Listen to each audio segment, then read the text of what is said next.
And so at the time, it was like, well, what else do I have to lose? Like, I can take a chance on myself. They called me and they were like, hey, like, I'm gonna trade my portion. Like, I can't afford it. There's no guarantee that you're going to close another deal, like newsflash. And we can run around and drive around Texas and make $0 for it. There's so much more. Like, there's so much more that, can happen and that God wants to do. Welcome to the Influencers Podcast. And so I'm excited to have both Meaghan and Mariah here today. And one of my favorite things about you guys is that you are women in real estate, not just like doing it, but you're leading in that space. Whenever I go talk to people in different places, I mean, we've even used like your page whenever I did social media classes, and like people know who you are. And so I always like to tell people, hey, doesn't matter how many followers you have influence. And so I'm excited that you guys are here. I'm excited to dive into you guys' story, why real estate, and what keeps you going as well. So tell me a little bit about like how you guys connected and what's the dynamic with your guys' relationship. Meaghan tells the story the best, so I'm going to let Meaghan. Okay, let's do it.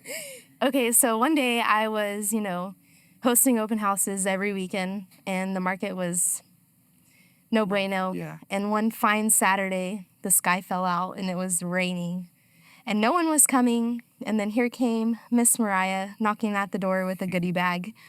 And at the time, she was about a year in the business of being a realtor, and she was trying to pivot, thought about being a loan officer. So that's why she was there. She was coming to try to earn my business. And I saw her and I was like, hey, you get in here. Come hang out with me. I'm bored. That's cool. That's awesome. And so, yeah, it was just, after that, I kept telling her, I was like, no, you need to go back into real estate. Like, you're better at that, or not really, but you would do really well, So, yeah, just been... What about, Mariah, what about Meaghan's like approach with that? Like what kind of, made some things like shift in your mind towards real estate? So first and foremost, when I first met Meaghan, like she was very genuine, very kind, like very nice. And then just like trying to pursue her as a loan officer or just any realtor, it's hard because you like have to work really hard to earn their business. Meaghan was great. Meaghan sent me leads right off the bat. That's cool. we connected instantly. But I wanted to pivot back into real estate just because I didn't like sitting in the cubicle. And then doing loans, I didn't have that like face-to-face that I loved having with the actual home buyer. So yeah. That's a really good piece, yeah. Yeah. Because I feel like that's true, huh? A lot of lenders don't get that, they don't get that interaction that you guys get as real estate agents. And so my follow-up question with that is, why real estate? Like, what made you choose this route, for your careers and, So I graduated in 2022 from college, Tarleton State University, and it was kind of in the middle of COVID. So back then you had to get vaccinated to go to medical school. So I had a pre-med undergraduate degree from Tarleton, and it was a kinesiology, and I was going to be a physical therapist. Crazy. But to go to medical school to finalize that degree, I had to get the shot. Decided that wasn't something I wanted to do at the time, and I had a friend who was in real estate, and I basically said, I was like, if he can do it, I can definitely do it. Don't name that friend, okay? And that's how I ended up here, and I like truly have a heart for it, and I love it. So That's so cool. What a cool story. That's I awesome. love What that. about you, Meaghan? So I was actually in restaurant management. Okay. Like I was a college dropout, so I don't have the degree, and I was working like a dog, man, like 60 hours a week. And then at that time, Jordan and I, my husband, decided to purchase a home. So I called a friend that was a realtor. We bought a house, and the whole process, like I was the buyer that personally now I'm not a huge fan of, but I like wanted to be involved in every little part. And I started thinking like, man, kind of a similar thing. Like if she can do this, I can do this because I feel like I'm doing it better, But so then I kind of brought the idea to Jordan, and I was like, hey, what if I do real estate? Like, are you going to support me? Because I don't think you make money like right off the bat, Yeah. And he was like, yeah, like whatever you want to do. And so I really was like, this allows me to continue helping support my family, but I get to be mom too. And that was huge for me. As we grew our family, I was like, okay, I want to be at the field trips. I want to be at the awards. I want to be able to say like, hey, I'm going to be here and not have to clock in, which joke was on me because I still work like a dog and all the things, but I am able to like have more power over my schedule, which I really enjoy that. Yeah. And I'm sure now too, you've gotten to a place in your career where you can say no Yes. to certain, things that come knocking at you and you're like, Right. it's not worth my time. It's not worth the headache, And so, yeah, it could be a good commission, but I'm good, Yeah. I'd rather have my sanity. With your guys' stories, like, I think it's so powerful. So one of the things I was thinking about is like, how did you get over that, like, what if factor, like, what if this doesn't work? Like you may, Mariah, coming from like having a degree, you're like, well, I'm going to go this route. Like, how did you just get over that and just do this? So I was in a little bit of I like to say like lucky position, right? I was 21. I had nothing to lose. I didn't have a family. I didn't have kids. I didn't have a husband. I didn't have a house mortgage payment to lose. And so at the time, it was like, well, what else do I have to lose? Like, I can take a chance on myself. One thing I think is really true about my story is I always believed I could, right? So I do believe like everyone's ceiling like of their success is based off of what they think that they can do. So because I really never had a doubt that I knew I could do it from the get-go, and then not having the limitations of like bills to pay gave me the courage to do it. That's cool. Yeah. That's awesome. What about you, Meg? Yeah, I can kind of piggyback off of like why I got into it, because my biggest motivation was, man, I'm not going back to restaurants. So if it takes working crazy hours, I've already done that for someone else. So I just really stood on that. And I was in an office in the beginning where it was a lot of seasoned agents, and none of them wanted to do open houses. None of them wanted to make the calls. They were all just waiting for that, flying squirrel to come and save the day, because they were used to that COVID market. And I couldn't just It didn't last. No, it didn't last long, right? And I remember when I came in, I was in that crazy, but I had all the first-time home buyers, and so they weren't winning then, and I was getting beat up. But I was like, you know what? I'm just going to show up anyway. I'm going to keep going anyway. And then eventually it just like really paid off. And I think that's where a lot of new agents get discouraged, right? Because they think it looks easy from the outside. But it's not a part-time job. Like, it's just not, if you really want to make it a full-time career, you have to basically put your pride aside and ask for business. And that's really what I did. I just told anybody and everybody, hey, I'm a realtor, give me a chance, That's so cool. And so it worked out. That's awesome. Kind of going back into, the last statement you made, this career is a grind. Like, I mean, we talk about it, we say, like, I've told so many people, because I did this, right? I did it in Arizona from 2016, and I was on your side of things. I had just gotten married, and my wife was like, just do it, Like, my father-in-law was a licensed agent for a long time, and I was like, man, she's trusting me, okay, we have a little bit to lose, but not, not like crazy, and so we're like, all right, let's do it, I gave my license, and I didn't get a deal until like 6 months later, and I was like, oh my gosh. And I'm trying to do the social media stuff. That's like when Instagram is newer, all of that. I'm following Steve, he's in Phoenix. I'm in Tucson, and so I'm watching his stuff.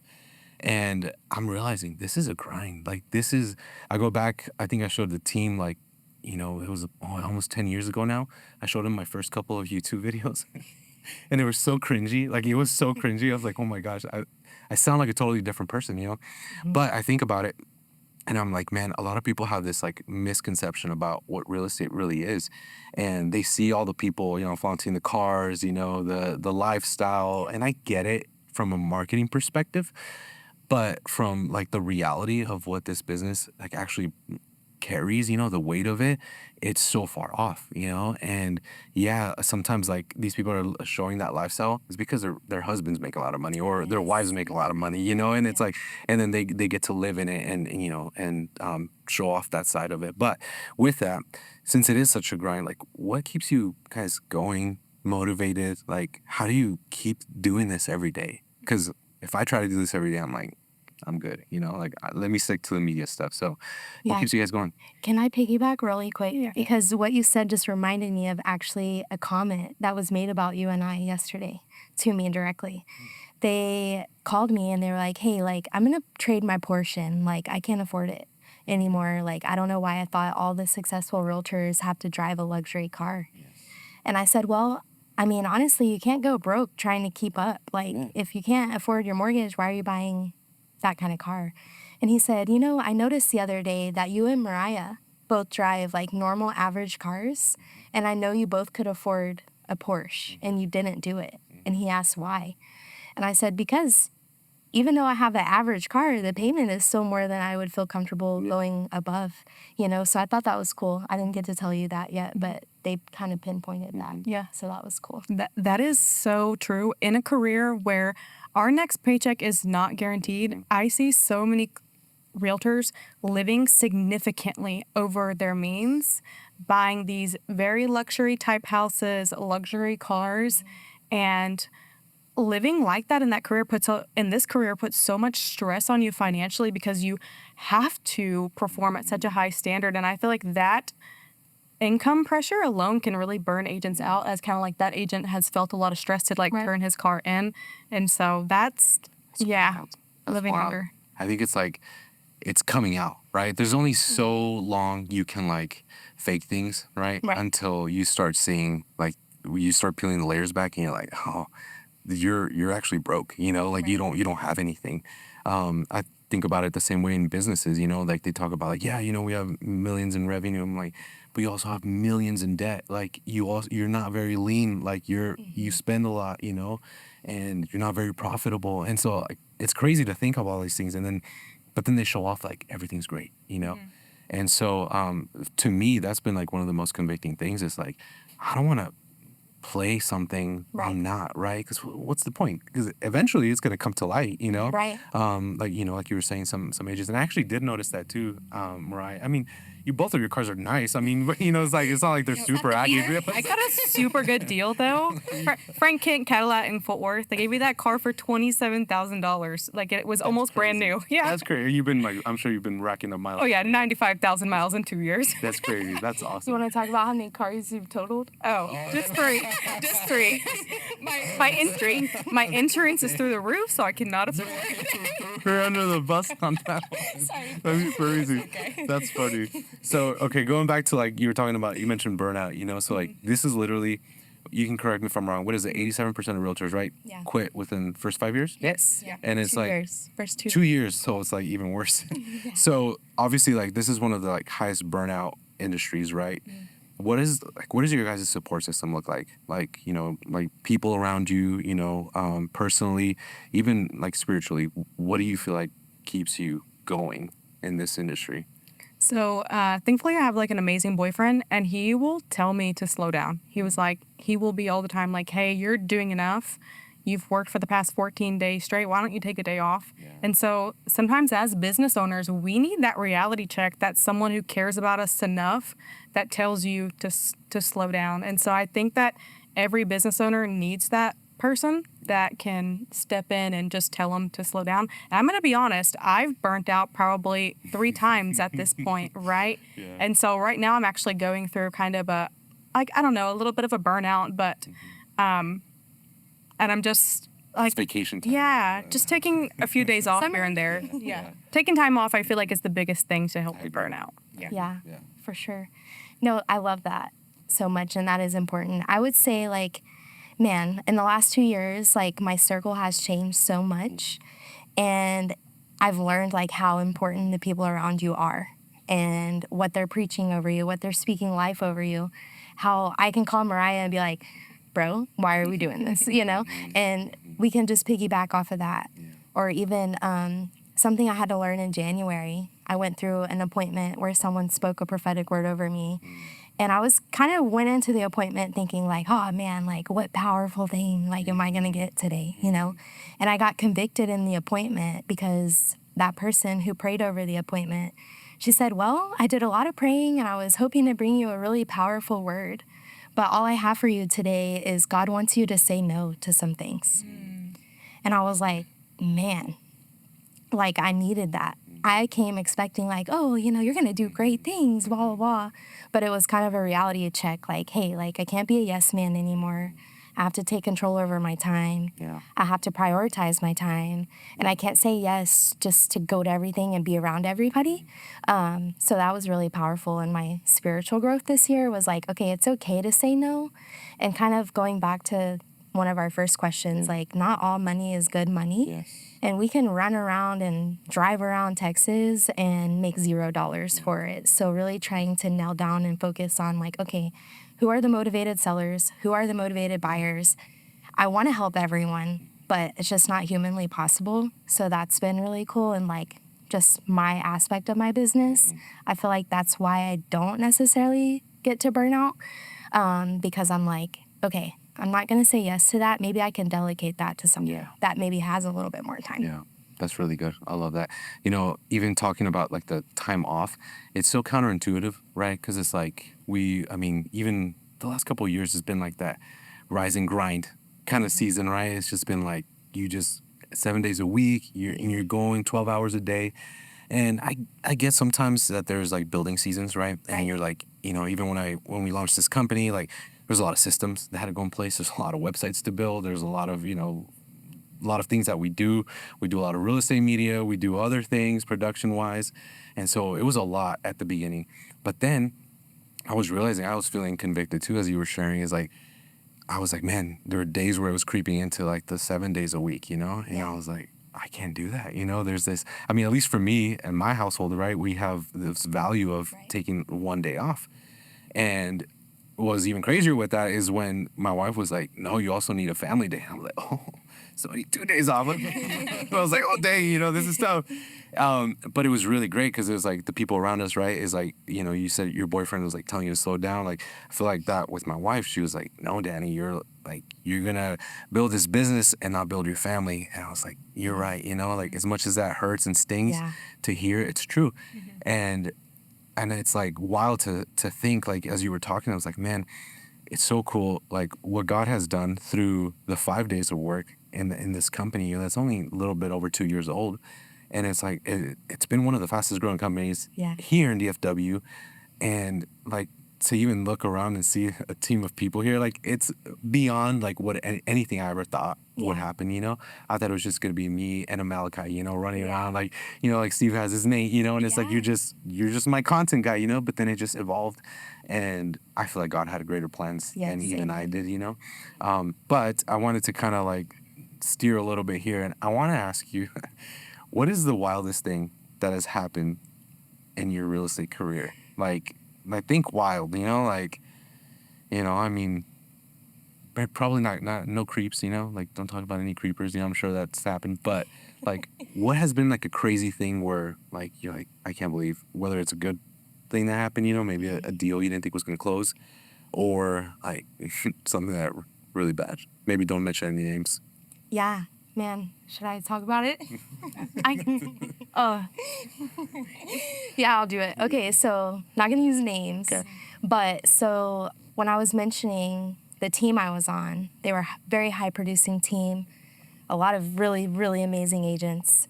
And then it got to a point where I was like out producing some of the agents, right? And I felt like a huge shift. And I'm a very like feed off of energy person. So instead of like, you know, confronting and speaking, I just kind of like disassociated, and I would come to meetings and then I would like head out. And over time, I'll save all the fine details, but one day I show up to a team meeting and I'm like, you know, actually doing really well that week with it. I was like, you know what, this is fine. I don't mind, you know. And then literally that day, like I got fired from the team. And I remember thinking like, what in the world is going on? And Mariah can attest, I was like, I'm out. Like, I can't do this. Like, I just built a business in 4 years and it got swiped from me. Thankfully, like, I found Elite, to be honest, because he kind of, like, breathed that life back into me and was like, hey, like, you're fine. Were you just thinking of, like, yeah, I just was throwing you like, a towel? I was like, hey, I have 2 deals I just need to close. And then, like, I don't know what I'm doing, but I'm not staying in real estate. And it was just, like, such a different, like, vibe. But I think that just came from, like, you know, hurt and, like, discouragement. And I was able to use that and just, like, flourish through it. And now looking back, I'm like, as hurt and, like, sad I was in that moment, it was so good for me. And it was kind of like a wake-up call. And I feel like, I'm really stubborn. Yeah. And sometimes God is telling me things. And I think in that moment, looking back, it was like, you know what, I'm just going to pull the rug out from under you so that way you have to make the jump, And best thing ever. But that was probably the craziest. I've seen some dead cats and stuff in houses. Those aren't always Inside the house. Yeah. Gross. That's nasty. Yeah. That's crazy. But yeah, that was probably my craziest thing. Yeah. How about you? So I've got two that stick out to me. Yeah. Mind you, I've had like some of the craziest transactions. Any transaction that you can think of, I've probably done. I don't know how those all came to me, and I try not to bring them on anymore. But so there's two. So it's my first year in real estate. Like I'm maybe like 6 months in, and at this point, at 6 months in, I had closed almost like 8 deals in my first 6 months. But I was still hustling. Like any lead that I got, I would show it. They say I want to see this house in 5 minutes. I would boop, there, right? And so this client, they're approved for like $110,000, not much.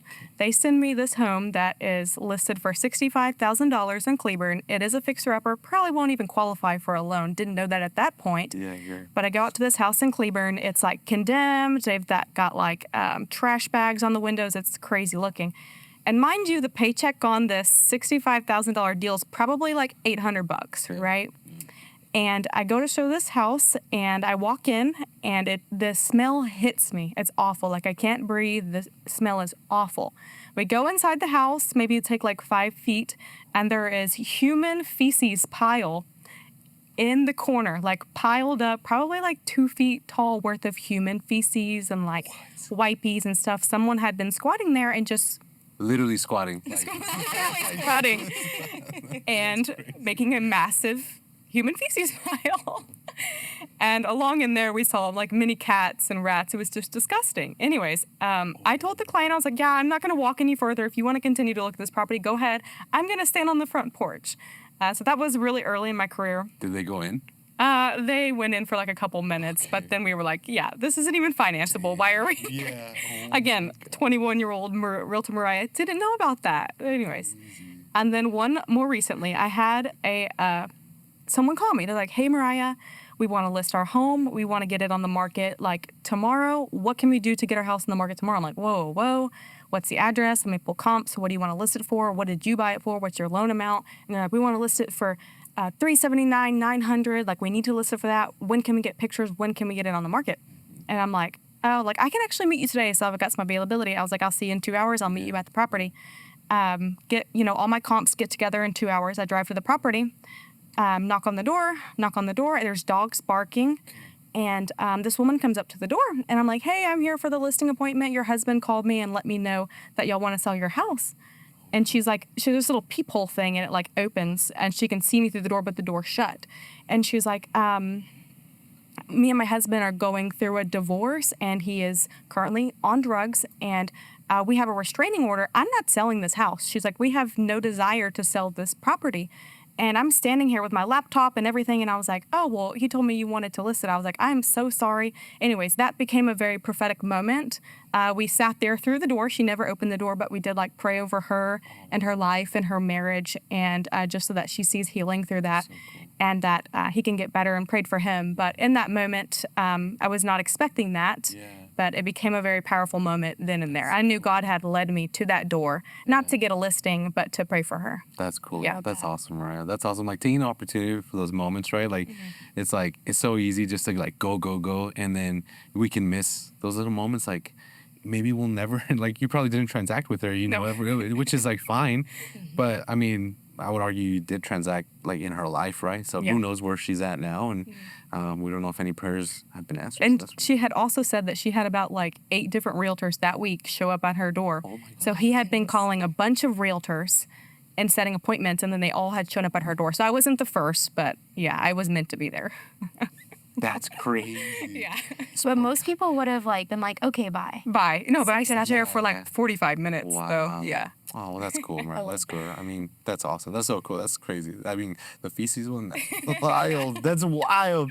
Oh gosh, I've walked into one house one time, and it was the same thing, lower budget, home, and it didn't smell like feces, but it smelled like someone had died in there, or like someone threw up all over the place. Like, It was bad. It was bad. It was so disgusting. Like, and I didn't even want to walk it. I told the guys, I'm not gonna walk it. It was a family, and he's like, no, I'm good. He's like one of those like tough guys, just like a hunter. All these, he's all walking in. I'm like, bro, you can do that. I'm gonna stay out here. I'm gonna take pictures and do a story. Showing this house. It's really bad. It's an amazing house here. Yeah, beautiful house here in Benbrook. It was like terrible. It's the worst. I'm all gagging after it. But going off of that, you two are crushing it on social media, right? Like you've bought into the whole social media portion of it. I know you've run ads before. You probably have too. I think you even had somebody running your socials as well, right? Like, so like, okay, so why social media and not like the modern day prospecting, or it's not modern anymore, but like the original prospecting stuff, like cold calling, what your old team was doing, maybe at some point, flyers, like why social media? So, I know, but a lot of people don't know yet, so. Yeah. So honestly, I used to do all of those things, like I was mentioning, and it was a lot.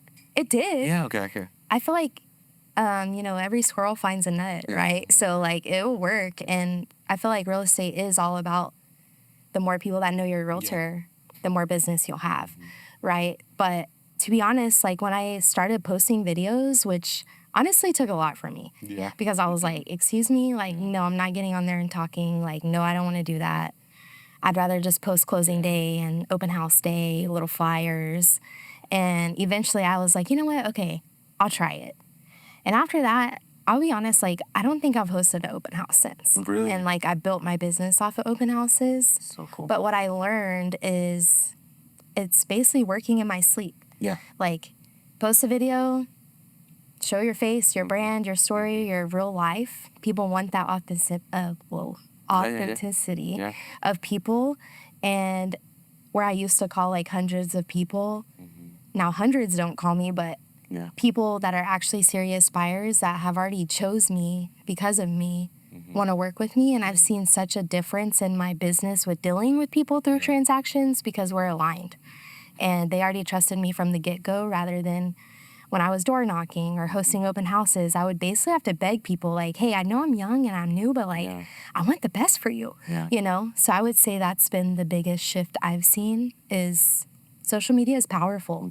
And you can waste all day calling 1,000 people if you want, or you can just post one video 100%. and get 1,000 views an hour, So the power of social media is huge. Call 100 people. Right. Especially today. I get nervous still calling people. I'm like, I gotta call. Even though they texted me, and I'm like, hey, and then you leave a voicemail. It's the dumbest thing ever. I'm like, I don't even sound like that, Now they can pick up on the voice. It's like awkward. How much of that did you hear? You all trip it up. Try to keep the same customer service voice. That's awesome. But I love what you're saying. It's so true, right? Like, it's like, you post a video, like, even if it doesn't get 1,000 views, right? If it has a couple hundred, I'm like, that's awesome, Right. I always tell people, like, we have this one video that we made that went viral for us, and it did nothing except for like get more, followers and views and all that stuff. But I always tell people, I'm like, it's not always that, right? The views and the likes. It's the ones like that actually send you messages. Like, those are the people that are probably going to want to book with us or want to inquire about our services. And then, we can try to get them in the door and, they might buy from us. Yeah. So I always like, I love that perspective of like, yes, like people are watching the content, but it's also like, not just about that, right? Or the metrics, And so it's really cool that you're putting the time in rather than calling hundreds of people. Yeah. To actually create content, because it does take effort still. You have to get over yourself, right? Over the way you sound, the way you look sometimes too. I do that all the time. I'm like, ooh, that angle. I don't like that angle. It's like, oh man, shave. It's like, oh, look like a bum or something. But so what about you, Mariah? So. Like Meaghan, probably my first year in the career, I didn't really buy into the whole social media thing. I had never really been like a social media like kid or anything. I had it, but I wasn't like super into it. But I didn't buy into it at first. Probably after about a year of being a real estate agent, I was like, there's got to be an easier way. Because I was like, again, door knocking, calling, open house, mailers. And I was doing good, but it was just like really hard. So at one point I finally was like, okay, I'm just gonna do it. And I saw a pretty, honestly, instantaneously return. The one thing that I liked most is that on social media, for the most part, people are coming to you. Right. Like you're not going to them. And so automatically, like those leads that come to you, they book an appointment directly on your Calendarly link. Those links or those leads convert at a much higher rate. So I was actually going from like 1,000 leads that maybe 1 in 10 would convert to now like it's my conversion rate's insane. It's like 80% on social media leads. And it's because they're coming to me. And That's so powerful. That's good. I love that. And then one of my most, I like to talk about this one a lot, but so a lot of my videos that you see on my page, I actually don't film because like we said, social media is extremely time consuming to go out there and film listings, to film videos of yourself. It was very consuming. And so as I started to scale my business, I was losing time to go out there and film content. So I actually have an amazing realtor who is already out there filming content for her own page. Cool. And I buy videos from her at $20 a pop. So she goes out all over DFW Metroplex and films these videos. I buy them off of her. And I had one video of a little farmhouse in Waxahachie, and a guy from California literally just called me. Ooh. Hey, I'm on your page and I see these videos of homes in Waxahachie. I'm super interested. I moved his entire family from California to Texas. It was 6 transactions all over 500,000 off of a $20 video that I wasn't even there to film the property. Someone else filmed it for me. Crazy. So that automatically sold me, and I just went all in after that point. That's so cool. And when did that happen in your career? That was, honestly, that was about a year and a half ago from when that happened. Wow. Yeah. That's awesome. And it probably also like helped that you all had already been building your social media presence, right? Because it's one thing I always tell people. It's like, yes, like do it, you know, because the whole goal is like to get rid of all of the old content. So then that way when people are scrolling through your page, they never get to the bottom where, you know, you used to be, you know, whatever you used to be, you know, like, you know, your old career, you know, like they're not going to see my real estate stuff on my page, you know, because I'm like, that's so far gone, you know, they're just going to see me as the media guy, you know?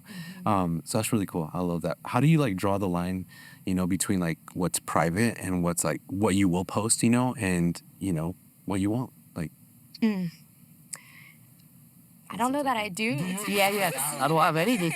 I post everything. Yeah, I mean, I just kind of, That's awesome. how you said, like, got over yourself, right? Yeah. Like, that's what I kind of leaned into. I was like, you know what?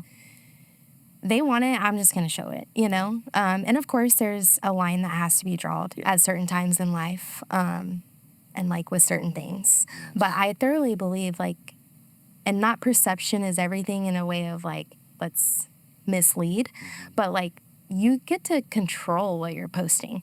So I have agents that'll come to me and be like, I just don't know how you show everything. And I'm like, well, I mean, I don't show everything, but I make it appear that I do, you know, and not in a fake way. But people aren't going to know. They don't expect a story every hour, right? So I'm like, there's tons of my days that y'all don't see. But I just try to focus on, you know, learning, like, you know, family, entertainment, education, real estate. And then just keep it going. And I feel like I did have someone early when I was on the kind of old school ways, we'll say. They're like, oh, well, you should only post 20% of your real estate and 80% of yourself, right? Yeah. And so for years, I kind of was like, okay, well, that 20% was so little in my mind, I barely posted. But then when I kind of learned the opposite, someone told me, no, you post 80% of your personal and 20% of real estate. People aren't buying houses every single day. They want to see what you're doing every single day, and then when they're ready to buy or sell, they'll know because of your 20% of real estate. So my encouragement would be like, show anything and everything you're comfortable with, and obviously draw lines when they're needed, but don't feel like, oh, well, this is real estate, I'm not going to talk about this, because most of my viral videos have nothing to do with real estate, but it brings people to the page, and they're like, oh, she's a realtor too. Right? I like that, yeah. And Meaghan, I think that's such a great point because real estate content can get a little bit boring.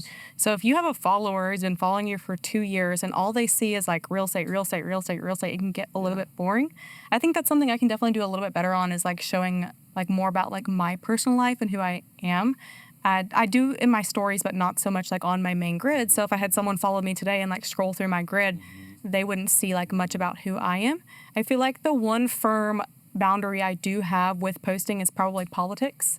Like I'll openly post about my faith, like who I am, the areas I live in. Like there's not much limitation, but politics is such a sensitive subject, and someone who has a different political view than me will never be able to understand why I think the way I do, right?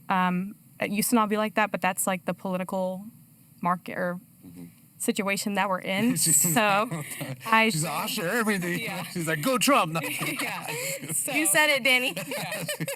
so I do like to walk the line there. Yeah.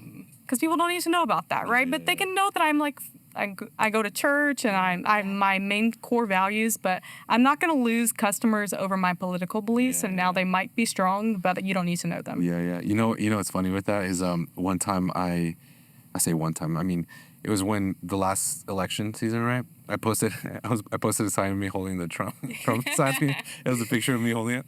I got so many followers. And we got a couple haters. It was funny because even like Steve got swung in on one of my hate comments. I'm like, how? I told him, I sent him a screenshot. He's like, who even is that? He said, I was like, I don't know, bro, but he knows you. And it was so funny because like I lost all these followers, but then I was like thinking, I'm like, I don't even know who it was. Like now that I think about it, but I was like, they were never gonna buy from me anyways, like I think they already knew, but now they know and they're like, forget this guy, But going with, kind of along the same lines, like how you guys have some influence now.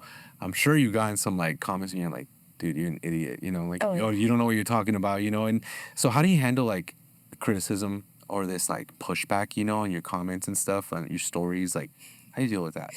I just play into it, to be honest. So more comments, you're like, you better feel like doing this. go. Like, we can do it with love, But you reminded me. So I had recently posted a listing of this condo that I'm the listing agent. And I'm like, trying to sell the condo as I should, right? And someone commented and she's like, I can't believe that they're still selling these condos. I lived there for 25 years. It's the worst complex. Like, just dog in the condo. And so I just responded. I was like, wow, you hate it so much and you stayed 25 years. And like the amount of laughs and hearts and stuff on my comment, which she came back like, I can't believe you, all the things. But I just try to like feed into it because I'm like, at the end of the day, most of you have what I call Twitter fingers, and you would never say that to someone's face. So if like your way of getting your anger or whatever that is after me, because people have even made comments like, my family is multiracial, right? And so I remember on TikTok, someone commented and was like, you don't even look like you date XYZ guys, and I'm like, what kind of comment is that, But I just responded. I was like, well, I don't. I'm married to one, though, and just like play into it. Just drop the quick kicker in the comments, Yeah, I'm like, okay. Like, you're so savage with your response, even with the condo thing. Like, that's awesome. Like, it's so kind, because like we know Meaghan, right? She's like super sweet. So like when you write that out, and then it's like, oh, you lived there for 25 years. But it's so much like, it was awesome. That's awesome. I wish I could have read it. I'm gonna try to find it, just like. It's on some Facebook groups on Granbury residents. Okay. I'll have to join it just for that, That's awesome. What about you, Mariah? So I'm definitely the opposite. If I get like a hate comment or someone saying something nasty, I also had a condo listing and I got a lot of that, not in Granbury, but somewhere else. Crazy. And I would just swipe and delete. I definitely like err on the side of caution on that, but probably because I'm not as witty as Meaghan. So. You're like, you really like drop a bomb on them and you're like, oh, you know what? And then another thing, so we do catch a lot of hate as realtors. Yeah. People think like we're slimy salespeople. We just hand over a key and collect a massive check. Mm-hmm. And so it is something that you'll see, like people just sometimes come for your throat, like not necessarily the property, but they'll come for you. Yeah. And I think a great skill for anyone to develop in any walk of life, whether you're a W-2 employee or a business owner, is you've got to learn like not to care. Right, you've got to learn to not care what people think, but you can't let their thoughts and their words like affect who you are and how you feel. Right. So that's something that I weirdly enough like developed in like high school and college. I was like, I don't really care what people think. Like, you don't like me, then that's okay. It's your issue. That's awesome, especially like coming out of high school and like college. Like, I feel like that's when it's the most important. At least for me, I'm like, oh wait. I was a little bit eccentric, so yeah. crazy. What does eccentric mean? Yeah, I was like, yeah. You don't want to know. Is it like emo type vibes or like what is that? I'll tell you later. Okay. So, with that, what would you tell someone that's like, paralyzed by what people think about them? Like, especially when it comes to content creation. Like, guys, I can't tell you, you probably hear it some, in your space. I can't tell you how much I hear it in my space. It was like, well, I hear it from other creatives. They're like, well, I don't want to show off, like, I don't want to come across like I'm arrogant. I'm like, well, just don't sound arrogant. I'm like, teach people like what you're doing. Like, we're probably going to do a breakdown video at the end of this and be like, hey, look, guys, this is what we set up. We set up the slide so we can have 3 people, It's like, yes, it's 2 things. It's like showing off what we know, but then, also like helping people understand like, oh, this is like how you can do it. Maybe somebody has a plan to set up their studio in their house. I'm like, oh, I don't need a lot of stuff. I don't need 3 different lights. I can just do 1 light, But it's this whole thought process of like, they feel like they're gonna be showing off, and I'm like, there's that, or they just are so insecure about themselves, right? Like they hear themselves talk on the video and they're like, oh, or they watch it and then they pixel peep. Like that's one of my biggest pet peeves whenever I deliver a video and I know they zoom in. Like I'm like, yo, nobody's gonna be watching the video like that, You're like all the way into your eyeballs. I'm like, nobody's gonna see your eye boogers, okay? Just leave it, it's fine. So what would you tell people that are, paralyzed by this dumb fear, Yeah. that can keep them from making good amount of money? Right. Like, really. I would say, like, first and foremost, like, nobody cares. Most people are barely watching your video, much less picking you apart on your video. Yeah. Right? And I had to learn that because I was the same way. Like, oh, I don't like that angle. Can you make me look smaller? Can you do this? And, like, trying to be the quote-unquote perfect realtor, right? And then I just wasted, like, so much time nitpicking instead of just realizing, like, I'm really the only one that cares, right? And so that's why I would tell them, like, back to get over yourself, right? Because in my opinion, everyone is beautifully and wonderfully made how they are. And people don't need the perfect. Yeah. Nobody's perfect, no matter how it looks online, Yeah. right? So I think it's powerful when you can just get over that and show up who you are. There's even days I get on, I have no makeup, right? And I'll get the comments like, are you sunburned? And like all this stuff. And I'm like, no, I just don't have makeup, But Some people, man. right. People are crazy. But at the end of the day, like, I also don't care anymore. But I think a lot of that came from, like, fixing my own identity and stop trying to follow, like, the worldly perspective of, like, oh, well, this is what I'm supposed to do. This is how I'm supposed to look. And I just realized, you know what? These are my genetics, and I'm going to roll with it, Yeah, that's good. You literally said that so perfectly. But I think another thing is, like, you had people speak that over you. Right. Like, hey, Meaghan, like, you don't have to be perfect. Like, how many of our videographers, like, spoke that over to you? Yeah. And so, like, if you have people in your life where you tell, like, hey, like, I'm nervous about video, and they're like, oh, yeah, just don't do it. Like, those are awful people. Yes. Because you have to hear that first and foremost to be able to accept that. Yeah. But yeah, you said that perfectly. You got to, like, not care as much. And then I also, because it's easy to hear that, but sometimes people have a hard time understanding that. I'm like, look, when you're scrolling Instagram and looking at these real estate videos, are you like actually judging like what they're wearing, how they said something, that they stuttered, like the way that their face looks? Are you really? Because I don't like, if you aren't judging other people, do you really think people are judging you? Then no, Yeah. And if people are, it's usually insecure people that are judging others, that aren't insecure because they're doing the thing. So that's good. That's a really good point. Because there's so many times where, I've watched videos. I mean, sometimes I do criticize, but it's more so from the like the media side. I'm like, I don't like that shot. His colors look kind of real. Yeah. Like, ooh, I would have had her do something else. But Audio's a little or crispy. that one. Oh my gosh, that one's the worst. It's like, hey guys, it's like all blown out. I'm like, or it's in my left ear only. I'm like, no.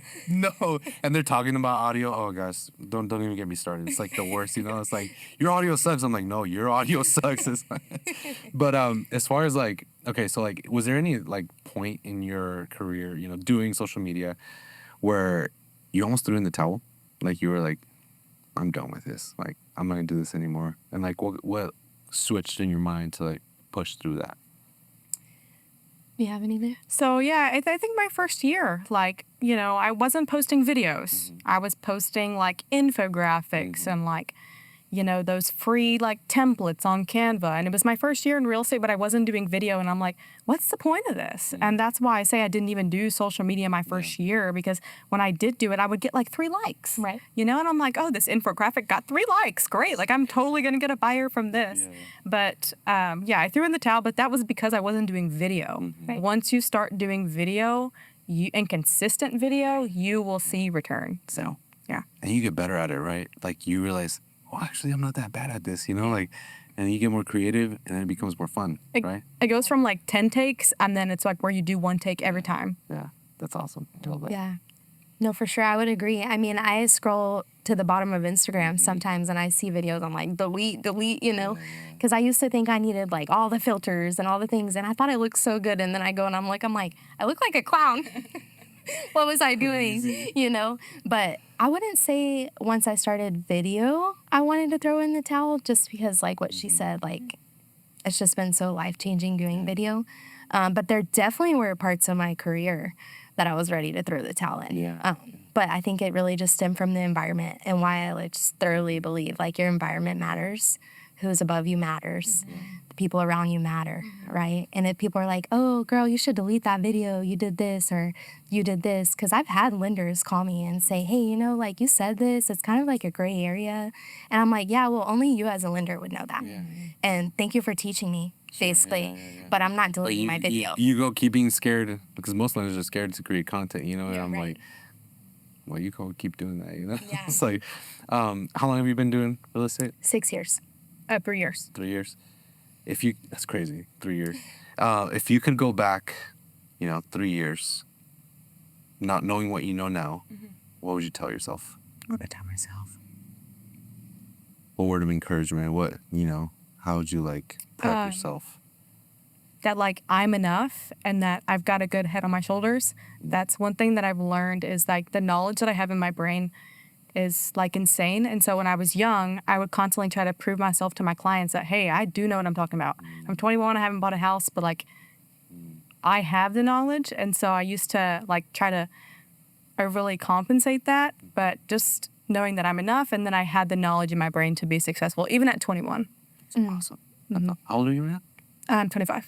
That's awesome. Incredible. Yeah, no, for sure. you Similar tell to us? the Yeah. same.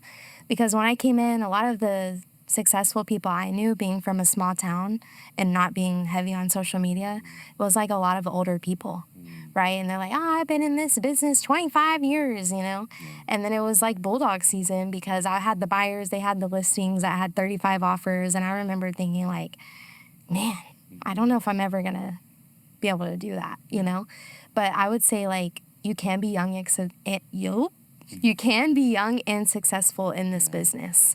And I wish I would have believed in that more in the beginning, because a lot of my I would say paralyzation of showing up and posting video was like, oh, that's a young girl, right? Granted, I don't feel like a young girl with my sister here, but at the time you do, right? And I feel like anyone under almost 40 in this business could probably struggle with that.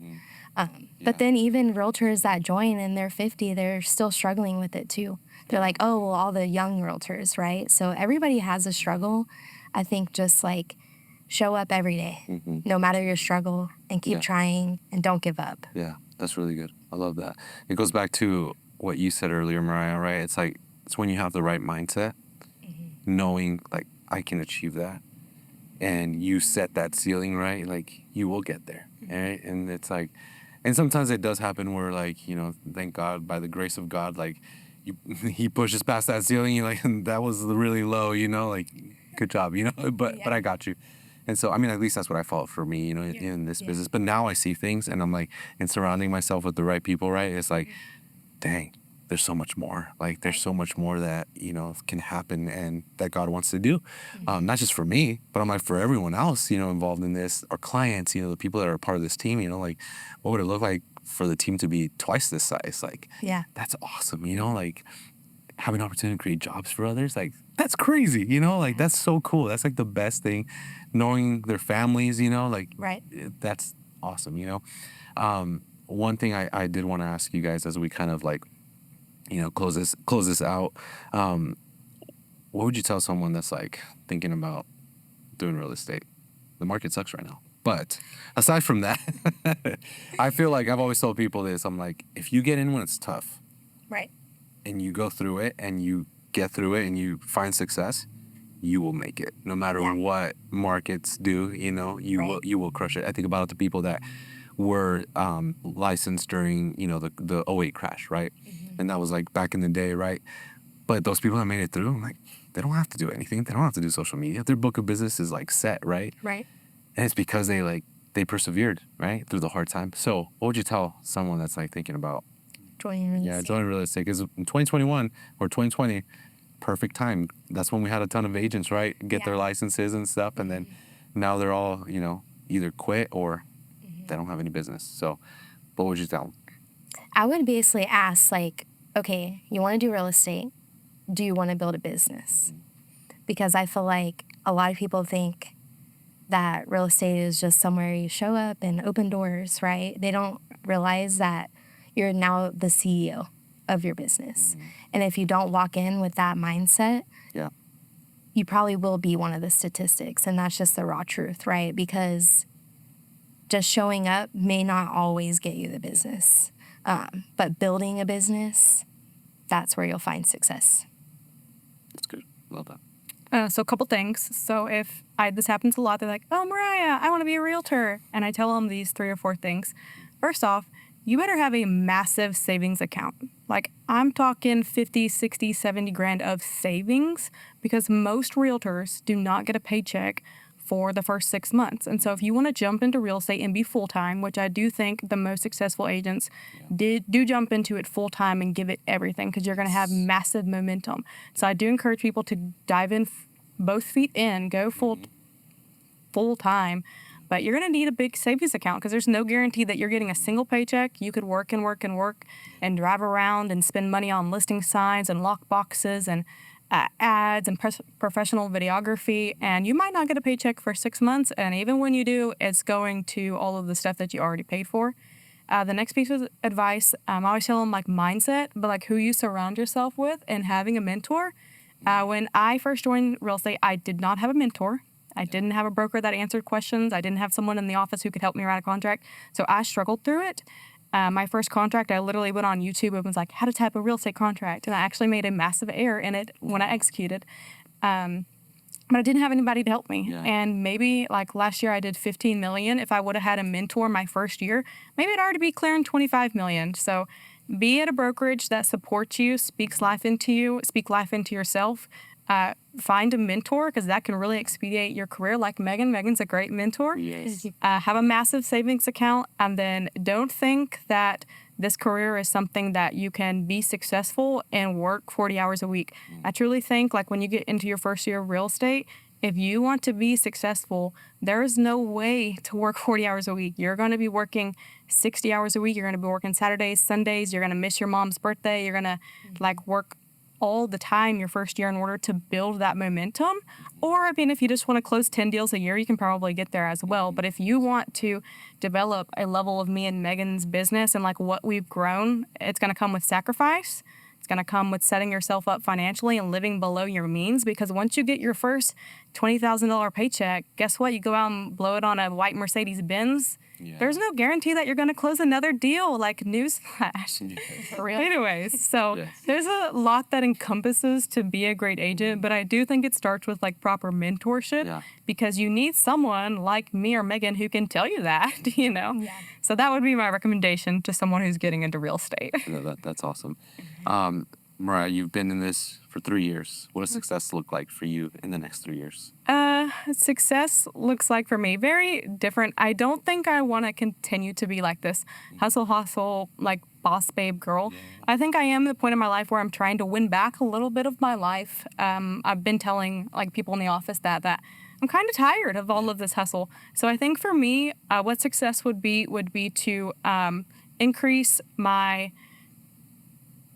sales volume, like per lead. Instead of working a bunch of small deals, I do think I want to chase after larger deals or quicker converting deals, because a lot of times we're spinning our wheels so much, and closing 48 deals last year cost me a lot of time. Like, I'm going to be honest. Yeah, it cost me my life. I traded 48 transactions for an entire year of my life. But this next season, I'm going to try to win back some of my life. That's awesome. So that. lowering units but raising volume. That's the goal. That's the goal. That's awesome. Yep. Love that. What about you, Megan, in the next Man. 6 years? I'm throwing this one even further. Yeah, you've been in this for 6 years.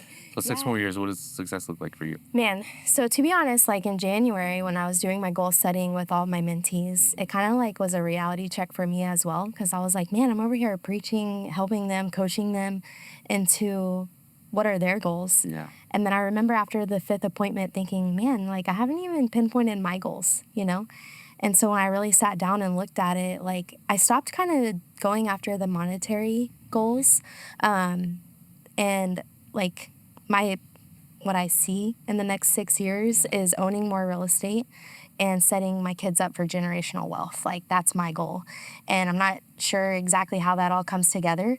But also like becoming a mentor recently, a huge goal of mine is to be someone I never had or Mariah never had, right? So that they don't have to go through those valleys.